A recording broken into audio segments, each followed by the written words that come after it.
Mathrudevo Bhava, Pitrudevo Bhava, Acharya Devo Bhava. Hello my dear students and parents. I am Harish Reddy, Master Trainer and Mentor to IIT NEET episode students. Today's session వచ్చేసి Telangana NEET counselling సంబంధించి very good news అని చెప్పవచ్చు. ఎందుకంటే చాలా రోజుల నుంచి తెలంగాణలో category A fees పెరుగుతాయేమో 2 లక్షలు పెరుగుతాయా 2,50,000 3 లక్షల అని చెప్పేసి చాలా టెన్షన్ పెట్టారు. ఫైనల్ కన్క్లూజన్ అయితే కాళోజీ నారాయణరావు వాళ్ళు క్లియర్గా జీవో ఇచ్చారు. పాతదే బట్ డేట్స్ క్లియర్గా చెప్పారు. 2026 నుంచి 29 బ్లాక్ పీరియడ్ అని చెప్పేసి ఫీజెస్ అయితే ఏమీ పెరగట్లేదు. ఈ వీడియోలో వచ్చేసి Telangana NEET 2026 MBBS BDS college fees పెరగడం లేదు. పెరగకుంటే అసలు ఎంత ఉందనేది వెరీ క్లియర్గా మెన్షన్ చేస్తాను. ఇయర్కి ఎంత ఖర్చు అవుతుందో కూడా నేను క్లియర్గా ఎక్స్ప్లెయిన్ చేస్తాను. కేటగిరీ ఏ ప్రైవేట్ అయితే ఎంత ఖర్చు వస్తుంది, కేటగిరీ ఏ గవర్నమెంట్ కాలేజ్ అయితే ఎంత ఖర్చు వస్తుంది, category B MBBS category B అయితే ఎంత, కేటగిరీ సి అయితే ఎంత, BDS కూడా ఎంత ఖర్చు వస్తుందో క్లియర్గా ఎక్స్ప్లెయిన్ చేస్తాను. మీకు ఒక ఫుల్ ఐడియా వస్తుంది my dear students and parents. Last వరకు చూడండి ఓకేనా. కాళోజీ నారాయణరావు వెరీ క్లియర్ ఇచ్చారు. మనకు ఆల్రెడీ కొంత ఐడియా ఉంది కదా. గవర్నమెంట్ అయితే 15K ఉంటుంది ట్యూషన్ ఫీజు, మిగిలిన ఖర్చు కాదు. ప్రైవేట్ అయితే 60,000, అది చూపిస్తాను మీకు క్లియర్గా. కేటగిరీ బి అయితే 11,50,000 నుంచి 13 లక్షల వరకు ఉంటుంది. అది జియోలో క్లియర్గా మెన్షన్ చేశారు. కేటగిరీ సి అయితే దానికి డబుల్ అనమాట, మల్టిప్లై విత్ 2 అనుకోండి సింపుల్గా. అంటే 24 నుంచి 26 లక్షల వరకు ఉండొచ్చు. ఓకేనా మై డియర్ స్టూడెంట్స్. సో ఈ ఇన్ఫర్మేషన్ ఎక్కడ ఇచ్చారు మీరే ఎలా చూసుకోవాలో నేను చెప్తాను. దాని తర్వాత ఏ ఎంత ఖర్చు వస్తుంది, బి ఎంత ఖర్చు వస్తుందో చెప్తాను. MBBSకి BDSకి లాస్ట్ వరకు చూడండి my dear students and parents. So మీరు ఎలా చూసుకోవాలంటే మీ మొబైల్లో జస్ట్ మొబైల్ కానీ ల్యాప్టాప్ కానీ కాళోజీ నారాయణరావు యూనివర్సిటీ అని క్లిక్ చేయండి. కాళోజీ నారాయణరావు యూనివర్సిటీ అని క్లిక్ చేసింది, ఇలా వస్తుంది. దీన్ని క్లిక్ చేయండి. క్లిక్ చేస్తే మనకి ఇంటర్ఫేస్ కొంచెం చేంజ్ చేశారు. రెగ్యులర్ ఇప్పుడు కొంచెం మార్చారు దీన్ని. చూడండి మనకి ఇక్కడ అడ్మిషన్స్ నోటిఫికేషన్స్ ఇలా ఇస్తారు క్లియర్గా. మనకి ఇక్కడ కనిపిస్తుంది చూడండి డేట్స్. అడ్మిషన్స్ ఇగో August 11th రోజు ఇచ్చారు. August 11th రోజు. My dear students and parents ఇంకొక ఇన్ఫర్మేషన్ కూడా, క్యాప్ది అండ్ PWDది వెరిఫికేషన్ జరుగుతుంది చూడండి. క్యాప్ అండ్ PWDది వెరిఫికేషన్ జరుగుతుంది. ఇక్కడ ఇచ్చారు చూడండి. Competent authority quota candidate applied. ఇగో PWD కేటగిరీది, తర్వాత క్యాప్ కోటాది 13th 14th వెరిఫికేషన్ జరుగుతుంది. ఎవరైనా స్టూడెంట్స్ ఉంటే ఇమ్మీడియట్గా ఈ నోటిఫికేషన్ చూసుకొని వెళ్ళండి. ఓకేనా, క్లియర్గా ఇచ్చారు. ఓకేనా, లేదు మీకు డౌట్ ఉంటే కామెంట్ చేయండి, దాని మీద వీడియో చేస్తాను. ఆల్మోస్ట్ అందరికీ తెలుసు CAP quota PWD certificate verification జరుగుతుంది. మీరు వెళ్ళాల్సిందే, వెళ్తేనే మీకు ఆ రిజర్వేషన్ అప్లికబుల్ అవుతుంది. ఓకేనా, అది ఫిజికల్గా జరుగుతుంది. సరే ఈ వీడియో అయితే ఫీజెస్ గురించి కాబట్టి దీన్ని డౌన్లోడ్ చేసుకోండి. 11th రోజు ఇచ్చారు కదా, దీన్ని డౌన్లోడ్ చేసుకోండి. ఎంత క్లియర్గా ఇచ్చారంటే 7 పేజెస్ది ఇచ్చారు. 7 పేజెస్ది ఇక చూడండి. Fixation of the fee structure for UG courses MBBS BDSకి ఫర్ ది బ్లాక్ పీరియడ్ 2026-29 అంటే ఈ పీరియడ్ మొత్తం అనమాట. ఇక 26 to 29 వరకు Telangana private unaided non minority and minority medical and dental colleges army college of dental sciences Secunderabad is fixed as per GO MS number 98. ఓకేనా, క్లియర్గా ఇచ్చారు. ఇది August 7th 2026 రోజు. ఓకే, ఇది ఇక్కడ ఇచ్చారు చూడండి. In exercise of the powers confirmed under section A of the Telangana. మీకు కన్క్లూజన్ చెప్తా చూడండి. ఫైనల్గా మనకు అవసరమైన ఇన్ఫర్మేషన్ చెప్తా చూడండి. The government hereby notify that the fee structure for the block period 2026 to 29 shall be the same as the fee structure notified for block period 2023 to 26. అంటే 23 నుంచి 26 వరకు ఏ ఫీజు అయితే ఉందో 26 నుంచి 29 వరకు కూడా అదే ఫీజు ఉంటుందని వెరీ క్లియర్గా మెన్షన్ చేసిండ్రు అఫీషియల్గా. ఇదే మనకు కావాల్సిన ఇన్ఫర్మేషన్. ఓకేనా, సో ఇక్కడ మీకు ఎక్కడ ఇచ్చారంటే ఇక్కడ చూడండి. Block period 2026-29. Okay, in respect of institutions which is granted fresh affiliation by the concerned university government during the block period 2026-29 the lowest fee structure prescribed for institutions under the aforesaid GOs mentioned above shall be applicable.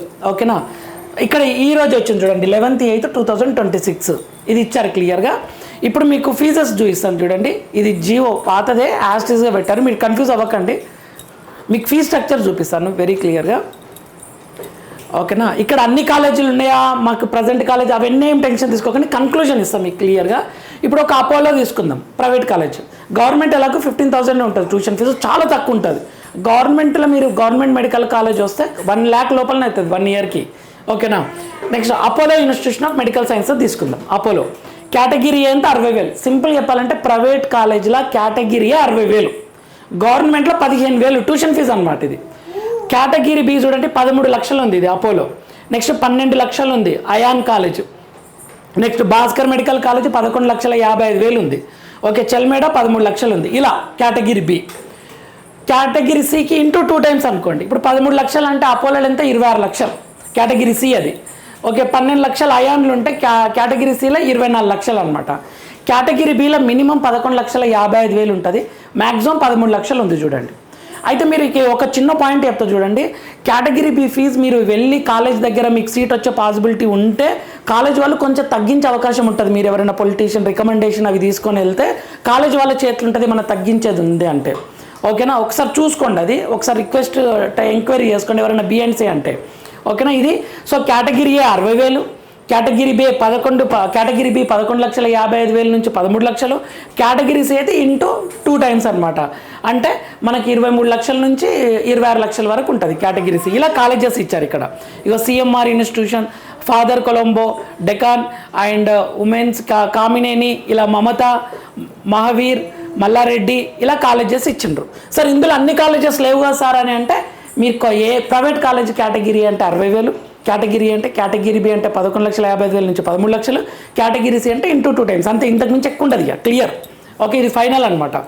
ఇది old జీవోలు ఉన్న దాన్ని యాస్టి తీసి 2023-26 ఎలా ఉందో అలానే పెట్టారనమాట. Okay, SVS medical college 60,000 category A, category B 12,50,000, ఆ category C up to 2 times అనమాట. ఇక సురభి కూడా అంతే 60,000, టీఆర్ఆర్ కూడా అంతే 60,000. ఓకేనా, సారీ 60,000, కేటగిరీ బి ఏమో 11,55,000 అనమాట. ఇది ఎంబీబీఎస్కి సంబంధించి. నెక్స్ట్ బీడిఎస్ దగ్గరికి వద్దాం. BDS fee structure of BDS. Army college of dental sciences ఎంత? Category A 45,000, category B 4,25,000 category B and C. Kamineni ఏమో 45,000 కేటగిరీ ఏ, కేటగిరీ బి ఏమో 4,20,000, కేటగిరీ సి ఏమో 1.25 టైమ్స్ అనమాట. 1.25 టైమ్స్ ఇంటూ చేయాలి. ఓకేనా. మల్లారెడ్డి కూడా అంతే, కేటగిరీ ఏ 45,000, కేటగిరీ బి ఏమో 4,20,000, కేటగిరీ సి ఏమో 1.25 టైమ్స్ 1.25 టైమ్స్ అనమాట. ఇలా చూసుకోండి. సింపుల్ చెప్పాలంటే category A 45,000 fix, 45,000. Category B 4,20,000 fix. ఇది ఒక్కటి 5 లక్షలు ఉంది చూడు. MNR dental college category B 5 లక్షలు ఉంది అంటే 4,20,000 నుంచి 5 లక్షల వరకు ఉంటుంది. సి ఏమో 1.25 టైమ్స్ మల్టిప్లై చేయండి. ఓకేనా, అది ఎక్కువ ఉంటుంది అనమాట, అంత ఎక్కువ ఫీజు ఉంటుంది. అంటే ఒక రకంగా 1,20,000 అట్లా డిఫరెన్స్ వస్తుంది మీకు. ఇది బీడిఎస్కి సంబంధించింది. ఓకేనా మై డియర్ స్టూడెంట్స్, ఇది గుడ్ న్యూస్ అనే చెప్పవచ్చు. ఎందుకంటే పెంచట్లేదు కేటగిరీ ఏసీ ఫీజెస్ పెంచట్లేదు. ప్రైవేట్ కాలేజీలు అడిగినా పెంచట్లేదు క్లియర్గా. సో ఇది గుడ్ న్యూస్ అని చెప్పవచ్చు పేరెంట్స్కి, స్టూడెంట్స్ అందరికీ. ఓకేనా, ఈ ఓల్డ్ ఫీజు తోటే మనం ఎంబీబీఎస్ బీడిఎస్ కంప్లీట్ చేసుకోవచ్చు. అయితే ఇప్పుడు మీకు ఖర్చు చెప్తా చూడండి. మనం అనుకున్నట్లు అసలు ఎంత ఖర్చు వస్తుందో ఓవరాల్గా. ఎంబీబీఎస్ అనుకోండి గవర్నమెంట్ కాలేజీలో 75,000 నుంచి బిలో 1 lakh వరకు వస్తుంది. మొత్తం రిజిస్ట్రేషన్, అలాట్మెంట్ ఆర్డర్, తర్వాత ట్యూషన్ ఫీజు అన్నీ కలిపితే 75,000 నుంచి బిలో 1 lakh వస్తుంది. ఏది గవర్నమెంట్ కాలేజీలో. అందుకే అందరు మ్యాక్సిమం గవర్నమెంట్ కాలేజ్ ప్రిఫర్ చేస్తారు. పేషెంట్ ఇన్ఫ్లో ఎక్కువ ఉంటుంది, ఫీ స్ట్రక్చర్ తక్కువ ఉంటుంది. కొద్దిమంది పేరెంట్స్ మాత్రమే హైదరాబాద్లో ఉండాలి, మేము పేరెంట్స్ హైదరాబాద్లోనే సెటిల్ అయినాం, కొన్ని మంచి ఫెసిలిటీస్ కావాలి, హాస్టల్ బాగాలేస్తుంది కొన్ని గవర్నమెంట్ కాలేజెస్లో అని కొద్దిమంది ఫీలింగ్ తోటి ప్రైవేట్ సెలెక్ట్ చేసుకుంటారు. కానీ maximum government money related point of view అని, పేషెంట్ ఇన్ఫ్లో కానీ. నెక్స్ట్ కేటగిరీ ఏ ప్రైవేట్ అయితే 2 లక్షల ప్లస్ వస్తుంది ఖర్చు. 2 లక్షల ప్లస్, 2 లక్షలు తక్కువ ఆలోచించకండి. ఓకేనా. హాస్టల్ ఫీజు, హాస్టల్ ఇంకా నాకు ప్రైవేట్లు ఉంటాం సార్, మంచి ఫెసిలిటీస్ కావాలి అనుకుంటే అప్పుడు ఇంకా ఎక్కువ వస్తుంది ఖర్చు. నెక్స్ట్ ఇందులో ఏమేమి ఉంటాయి అంటే రిజిస్ట్రేషన్ ఫీజు ఉంటుంది. మనం ఇప్పుడు రిజిస్ట్రేషన్ ఫీజు కట్టాం కదా. అలాట్మెంట్ ఆర్డర్, మీకు సీట్ అలాట్ అయిన తర్వాత నియర్లీ 12,000 కట్టాలన్నమాట. అది కట్టే మనం డౌన్లోడ్ చేసుకోవాలి. ట్యూషన్ ఫీజు 15,000 అయితే గవర్నమెంట్, 60,000 అయితే private. Next books, private college కొంచెం ఎక్స్ట్రా ఫీజు తీసుకుంటారు. ప్రైవేట్ కాలేజెస్ కొంచెం ఎక్స్ట్రా ఫీజు తీసుకుంటుంటారు. ఇక్కడే పేరెంట్స్ ఇబ్బంది పడేది అనమాట. ఎందుకంటే ఆ డెవలప్మెంట్ ఫీజు అని, ఇన్ఫ్రాస్ట్రక్చర్ కానీ వాళ్ళు ఛార్జెస్ వేస్తూ ఉంటారు. ఓకేనా. సో ఇది ఒకటి డ్రాబ్యాక్. ప్రైవేట్లో కొంత ఫీజెస్ ఎక్కువ ఉంటాయి. పేషెంట్స్ దగ్గర కూడా అంత ఈజీగా పోనీయరు, ఒకసారి చూసుకోండి. కానీ క్లాస్ వర్క్ కానీ, ప్రోగ్రామ్ కానీ, ఎగ్జామ్స్ కానీ అవన్నీ జరుగుతుంటాయి ఇక్కడ క్లియర్గా. నెక్స్ట్ ఎంబీబీఎస్ మేనేజ్మెంట్ కోటాకు వద్దాం. కేటగిరీ బి అయితే రిజిస్ట్రేషన్ ఫీజు 12,000 ఉంటే మనకు తెలుసు. అలాట్మెంట్ ఏమో 40,000 అలాట్మెంట్ మీకు ఏదైనా కాలేజీలో వస్తే. ట్యూషన్ ఫీజు ఏమో 11,55,000 నుంచి 13 లక్షలు ఉంటుంది. బుక్స్ ప్లస్ హాస్టల్ మీరు ప్రిపేర్ అయ్యి ఉండండి. 15 నుంచి 16 లక్షల వరకు ప్రిపేర్ అయ్యి ఉండండి. ఓకేనా. కేటగిరీ బి ఇంకా కొంచెం తక్కువైతే హ్యాపీ. 15 నుంచి 16 లక్షలు 4.5 సంవత్సరాలకే తీసుకోవాలి, ఇది రూల్. ఓకేనా, కొంచెం ఎక్కువ తీసుకున్నా మీరు డైరెక్ట్ కాలేజీ నారాయణరావు యూనివర్సిటీకి మీరు కాల్ చేసి ఇన్ఫర్మేషన్ ఇచ్చి కంప్లైంట్ చేయొచ్చు. అక్కడ వీలు కాకపోతే ఎన్ఎంసీ వాళ్ళకి కంప్లైంట్ చేయొచ్చు, ఎంసీసీ మెయిల్ పెట్టొచ్చు క్లియర్గా. 4.5 సంవత్సరాలకే క్లియర్గా. ఓకేనా, 1 ఇయర్ లాస్ట్ ఇంటర్న్షిప్ వాళ్ళే డబ్బులు ఇవ్వాలి యాక్చువల్గా. ఓకేనా, ఇది 15 నుంచి 16 లక్షలు అని ప్రిపేర్ అవ్వండి ఇయర్కి. ఇది అంటే నియర్లీ 60-70 లక్షల వరకు ప్రిపేర్ అయ్యి ఉండండి కేటగిరీ బి అనుకుంటే మినిమం. ఓకేనా, కేటగిరీ సి అనుకోండి, అలాట్మెంట్కి 70,000 కట్టాలి. ట్యూషన్ ఫీజు ఏమో డబల్ ఉంటుంది, 24 నుంచి 26 లక్షలు ఉంటుంది. Prepare for 28 lakhs per annum అంటే ఇక నియర్లీ అది 90 లక్షల వరకు వెళ్తుంది అనుకోండి, 80 నుంచి 90 లక్షల వరకు. మీకు క్లియర్గా కౌన్సిలింగ్ సీట్ అలాట్మెంట్ రౌండ్ 1 కన్నా ముందు college to college fee structure కూడా నేను అప్లోడ్ చేస్తాను, అప్పుడు ఇంకా క్లారిటీ వస్తుంది. ఇది ఒక ఐడియా కోసం చెప్తున్నా. చాలామంది ఎంత ఖర్చు వస్తుంది సార్ కేటగిరీ బీకి అని అడుగుతున్నారు కాబట్టి నేను క్లియర్గా ఇది చెప్తున్నా. ఇది ఎంబీబీఎస్ది. నెక్స్ట్ బీడీఎస్ దగ్గరకు వద్దాం. గవర్నమెంట్ కాలేజీలో వస్తే 80,000 నుంచి 90,000 వస్తుంది. నెక్స్ట్ కేటగిరీ ఏ ప్రైవేట్ అయితే బిలో 1 lakh వస్తుంది. ఓకే, అన్ని రిజిస్ట్రేషన్ నుంచి స్టార్ట్ అయితే ట్యూషన్ ఫీజు వరకు చెప్తాను, హాస్టల్ అది బుక్స్ వాటి గురించి అని. మేనేజ్మెంట్ కోటా బీడీఎస్ అయితేనేమో కేటగిరీ బి అయితే రిజిస్ట్రేషన్ ఫీ 12,000, అలాట్మెంట్కి 20,000 కట్టాలి. Tuition fees 4.25 lakhs. ఓకేనా, 4.2 lakhs అనుకుంటే ఇంతకుముందు చూపించిన కదా. బీడీఎస్ది ఒక్క నిమిషం, బీడీఎస్ది 4.2 lakhs ఇక్కడ ఇచ్చారు కదా. బీడీఎస్ది ఒక్క నిమిషం, 4.20 అది 4,20,000 ఇంటూ 1.25, 4.20 ఇది 4.20. ఓకేనా, next prepare for 6 to 7 lakhs అనుకోండి కేటగిరీ బి అయితే. కేటగిరీ సి అయితే రిజిస్ట్రేషన్ ఫీ 12,000, అలాట్మెంట్ 40,000, కొంచెం డబల్ ఉంటుంది.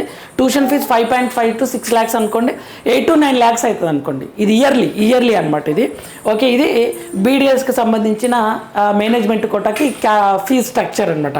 ఓకేనా మై డియర్ స్టూడెంట్స్, ఇది ఇన్ఫర్మేటివ్ అనిపిస్తే లైక్ చేయండి, షేర్ చేయండి, సబ్స్క్రైబ్ చేసుకోండి. మనకు విత్ ఇన్ ఫ్యూ డేస్లో మనకు మెరిట్ లిస్ట్ తర్వాత వెబ్ ఆప్షన్ స్టార్ట్ అవబోతుంది. దాని గురించి కూడా నేను అప్డేట్ ఇన్ఫర్మేషన్ ఇస్తాను, ఒక వీడియో చేస్తాను. ఓకేనా, ఇన్ఫర్మేటివ్ అనిపిస్తే లైక్ చేయండి, షేర్ చేయండి, సబ్స్క్రైబ్ చేసుకోండి. మన ఛానల్ ఫ్రీ మెంటర్షిపే, ఎటువంటి ఫీ స్ట్రక్చర్ అవన్నీ ఏముండదు. ఎంబీబీఎస్ బీడీఎస్ మొత్తం మీకు ఏ కాలేజ్లో మీ మార్క్స్కి ఏ కాలేజ్లో సీట్ వస్తుంది ఏంటి అనేది వెరీ క్లియర్గా నేను ఎక్స్ప్లెయిన్ చేస్తాను. వెబ్ ఆప్షన్స్ పెట్టేటప్పుడు ఎలా పెట్టాలనేది కూడా చాలా క్లియర్గా ఎక్స్ప్లెయిన్ చేస్తాను. Thank you for watching. Next వీడియోలో మనం మళ్ళీ కలుద్దాం. అంతవరకు మాతృదేవోభవ, పితృదేవోభవ, ఆచార్య దేవోభవ. All the very best my dear students. Follow అవుతుండండి, మీకు ఇన్ఫర్మేషన్ ఇమీడియట్గా అప్లోడ్ చేసే ప్రయత్నం చేస్తాను. Thank you for watching.